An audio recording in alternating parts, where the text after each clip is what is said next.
Hey guys, what's up? Nick here once again. In today's episode on Do You Remember? We're going to be looking at Black Ops 1. We're playing this on the PC version through Steam.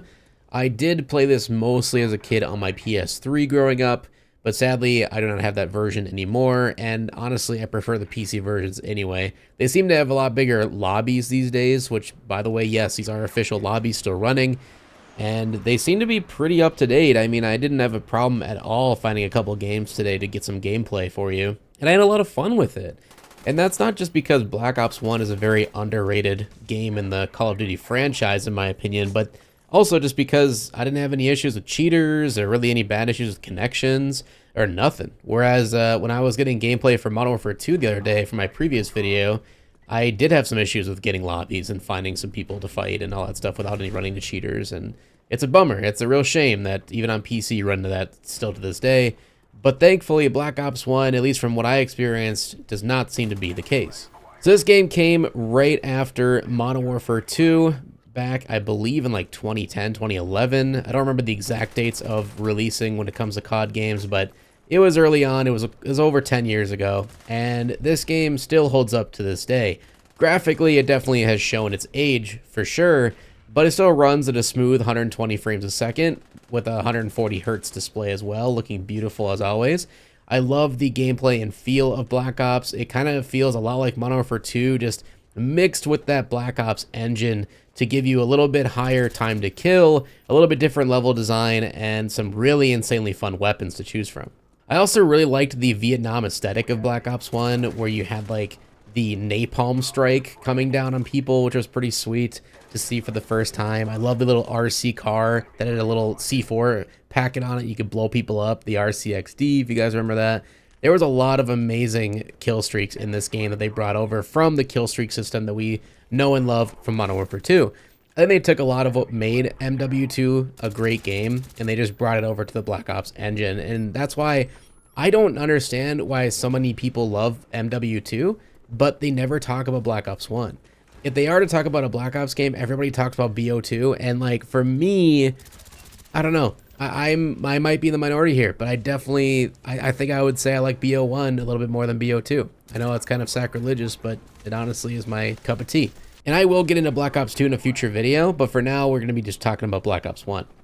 The main thing I remembered coming back into this one was just how insanely strong the AK-74U was, as well as the FAMAS. Because the FAMAS was an MW2, but it was a 3-round burst, kind of like the M16. It didn't do a whole lot of damage, and everybody just chose the M16 over the FAMAS because it had a higher rate of headshots.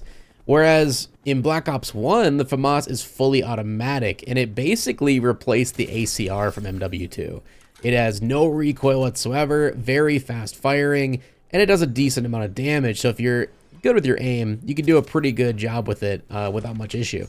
And again, the AK-74U is essentially the UMP-45 from MW2. It's just as busted. It literally can snipe people across the map. It does so much damage in so little time.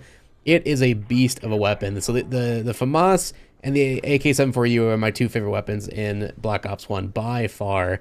There's a couple good snipers. I think sniping was really well done in Black Ops 1 as well. It was a little bit slower than MW2, I think, to cut down again on people just getting destroyed by sniper rifles because they were very overpowered in MW2. So I get why they did that. I know a lot of people in the sniping community, like in FaZe and stuff, are pretty upset at BO1, and maybe that's why this game is a sour taste in people's mouths, because they did nerf snipers. But honestly, I think for the better, because sniping is still fun. It's not like they're not one-shot kills anymore. They still are, in this game at least, and they still kick ass. It's just a little bit slower to ADS, but I mean, I would take this over the new CODs any day when it comes to sniper rifles. And when it comes to the online maps, Black Ops 1 had some amazing maps that have stood the test of time and even become major remakes in most future games. One of them, of course, you know it, the infamous Nuketown.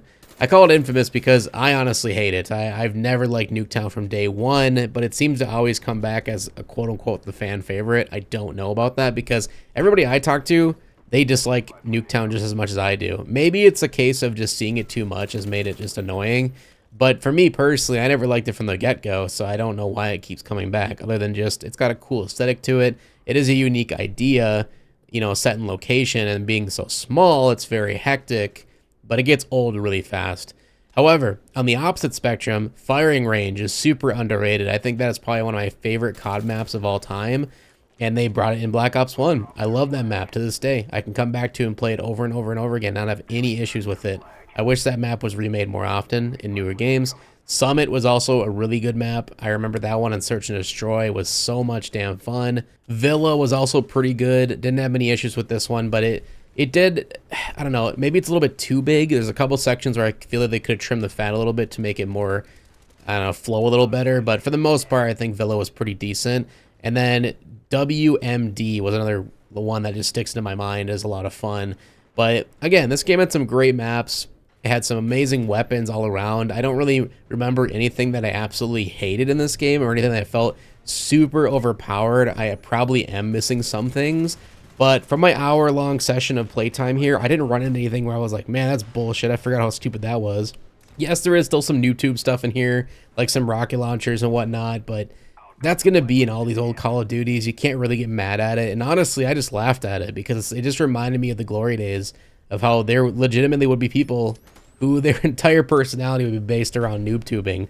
And it was hilarious, you know? It's like, yeah, it's annoying, and they're just the trolls of the internet, really, but hey, we're all here to have fun. We're all just messing around. As long as someone isn't deliberately cheating, I'm not going to get mad at an old game like this. The Galil was also a really awesome gun that I forgot to bring up earlier. This was a gun that I kind of wish would come back more often. I think it has been in future games, at least more recently, but it needs to come back and be just as good as it was in Black Ops 1, because this gun was insanely strong and insanely accurate from really any distance. It was basically, like, I think it was a light machine gun technically, but it was treated like an AR in Black Ops 1, and it was a lot of fun to play. This one also introduced a lot of those mini games, gun game, and you had one in the chamber, and you had these COD points, which, you know, later in the future they converted that into actual microtransactions, which is depressing. But yeah, the COD points were used in a sense of you know, unlocking new weapons. So it wasn't based on which level you were. You could actually just save up enough COD points by just playing the game and buy the weapons that you wanted to unlock in whatever order you wanted. I thought this was an ingenious idea. I wish they would bring this back, because it doesn't, at that rate, make a player who has 1,000 hours in a COD overpowered compared to someone who just started today. And what I mean by that is, like, when you just start a game today, you're at level 1, you only get a select amount of weapons to choose from. Whereas somebody who has 1,000 hours in the game that has everything unlocked, they can choose any gun they want, including ones that could be more stronger than the ones that you only get at the beginning. So I like this idea that you can just play the game for like an hour and get enough points to unlock any gun you want. Like, not obviously you can't unlock all of them at once, but you can go whatever order you want to. It doesn't have to be, oh, I'm level 5, I unlocked this gun. I'm at level 10, now I've unlocked this gun, and it's in order every time.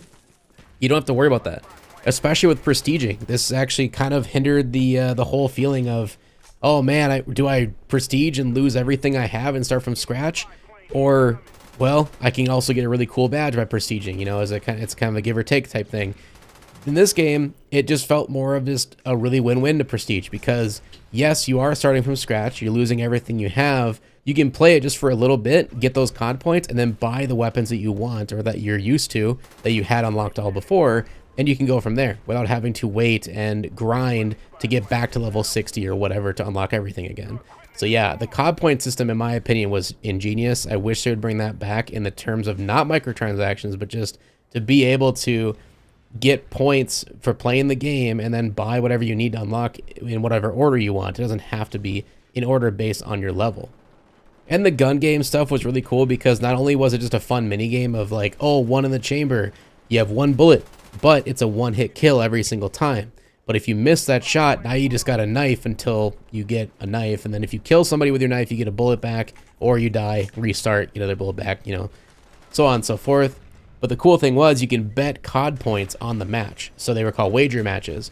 So you could bet like 1,000 COD points that you're going to win this level, or get at least like the first or top 3. And if you didn't, you would lose those 1,000 COD points. But if you did win those, you could win extra money out of it. And thus you could rank up even faster. So if you're a gambling man and you're really good at the game, I mean, you could technically get enough COD points to unlock everything in the game just by playing wager matches for a couple hours. So yeah, I wish they'd bring that shit back, man. This game had a lot of innovations that people don't really talk about too often. Another innovation that Black Ops 1 brought to the table was the theater mode. You guys don't remember that one? That actually isn't even in new games, I don't think, anymore. But basically, back in the day, if you didn't have a PVR or some type of way to actually record your gameplay live, you could use the theater mode to essentially go back and replay previous games if you weren't recording at that time, or if you didn't have a beefy PC that could hold a ton of recordings at once. So this was a huge lifesaver for YouTubers at the time, and I remember a lot of commentators back in the day that I used to watch were praising Black Ops 1 for this feature, and of course they brought it back for every future game, which is awesome, except for the newer ones. They don't really need it anymore. But yeah, it's just a replay feature like you got in racing games, where every time you were done with a match, you could go to the theater and rewatch the entire game just from what you just did, and you could record it then and show it to the world. It was really cool. It was a cool concept. I loved it. It also was a really good way to find cheaters because you could look at other people's perspectives in the match. So it literally would record everyone's point of view. So yeah, the theater mode was ahead of its time. It was super cool, and it was a great addition to Black Ops and to Call of Duty as a whole. So yeah, Black Ops 1 did a lot of innovations that people didn't really realize, or maybe they did but just kind of forgot about. And that's kind of the reason for these videos, is to kind of come back to these games and be like, wow, this is where it all started. This is crazy. Okay, pretty cool. But all around, the game still feels good. I mean, it feels a lot like MW2, like I said at the beginning. The gunplay feels about the same. The only real difference is the time to kill is a lot slower. Unless you're playing on hardcore, of course, which I did do a couple matches of that you'll see here. But for the most part, if you're playing the regular game modes, the non-hardcore versions, the time to kill is like 3 to 5 bullets on average.